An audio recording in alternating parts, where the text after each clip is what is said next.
Hi అండి. పోలాండ్‌లో మేము public ట్రాన్స్‌పోర్ట్‌లో ticket ఎలా కొనుక్కుంటామో ఇప్పుడు చూపిస్తాను.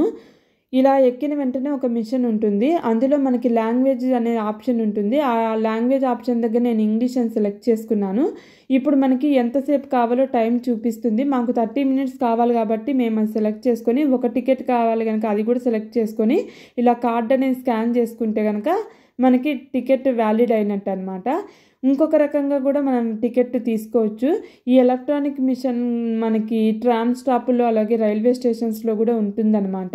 అక్కడ కూడా సేమ్ ఇందాక చెప్పినట్టుగానే లాంగ్వేజ్ ఆప్షన్ సెలెక్ట్ చేసుకొని ఎన్ని నిమిషాలు కావాలి, ఏంటి, ఎంతమందికి కావాలి అది కూడా ఆప్షన్ సెలెక్ట్ చేసుకున్నాక ఇక్కడ మనకి క్యాష్, కార్డ్ పేమెంట్ అడుగుతుంది.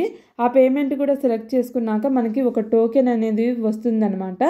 ఇందులో తీసుకోవడం వల్ల అడ్వాంటేజ్ ఏంటంటే ఈ మిషన్లో మనకి క్యాష్ ఆప్షన్ కూడా ఉంటుంది. అదే ట్రామ్ కానీ బస్సు కానీ ఎక్కినప్పుడైతే మనకి క్యాష్ ఆప్షన్ ఉండదు. ఓన్లీ కార్డ్ ఆప్షన్ మాత్రమే ఉంటుందన్నమాట. ఈ విధంగా టోకెన్ అనేది ఉంటుంది. ఇప్పుడు ఈ టోకెన్ని మనము ఎక్కిన తర్వాత స్కాన్ చేస్తే అది వ్యాలిడ్ అయిపోతుందన్నమాట. Like, share and subscribe.